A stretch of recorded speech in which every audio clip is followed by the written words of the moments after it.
Жаз мезгілінің ең хит салаттарының бірі хрустящий баклажановый салат.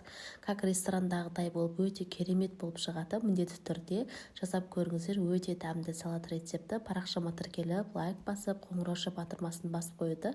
Ұмытпаңыздар, бізге 2 штук баклажан керек болады. Сіздерге рецепті полный описание бөліміне жазып қалдыратын боламын.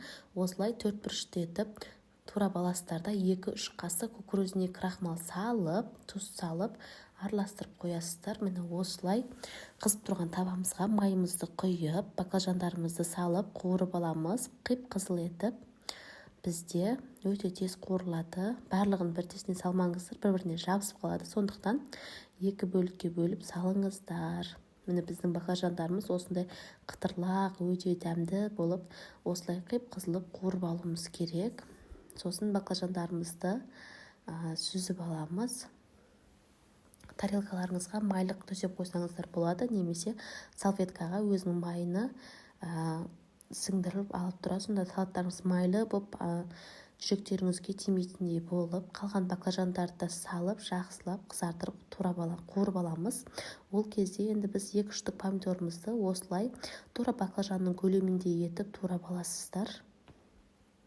2 штук помидордың өзі жеткілікті. Менде осы рецепте үлкен тарелкада тола болып шықты. Кішілеу тарелкеде 2 штук тарелкаға жасасаңыздар да болады. Осылай турап аламыз. Баклажандарымызды қуырып алдық. Енді ыдысымызға салып аламыз барлығыны. Осылай бізде өте жұмсақ, әрі дәмді, беттері қытырлақ, іштері жұмсақ болып пісіп шығады баклажанымыз. Өте әдемі болып қуырылады. Міндетті түрде жасап көріңіздер. Енді бізге зелень керек болады. Өздеріңіз ұнатқан зелень түрін салсаңыздар болады. Мен осы түрінен салдым. Жарты пучок жетеді. Енді салаталатын ыдыстарыңызды дайындап, бірінші кішкене зеленімізден сеуіп жібереміз.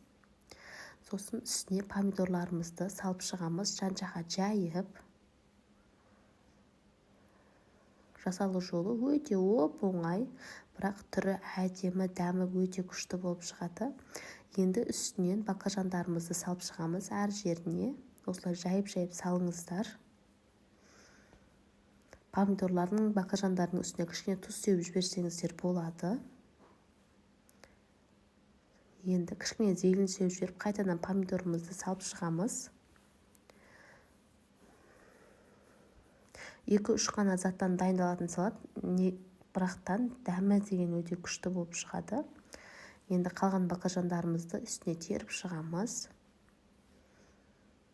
Өте керемет салат.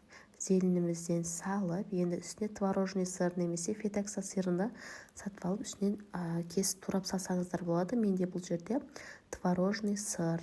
Осылай әр жеріне қасықпен салып шығамыз. Сосын бальзамический соус құямыз бетіне. Кондитер дүкендерден немесе базарда продукт сататын магазиндерден тапсаңыздар болады. Бір ыдысын алып қоясыздар. Көпке жетеді сіздерге. Осымен біздің салатымыз дайын. Міндетті түрде дайындап көріңіздер. Парақшама тіркеліп, лайк басып кетуді ұмытпаңыздар.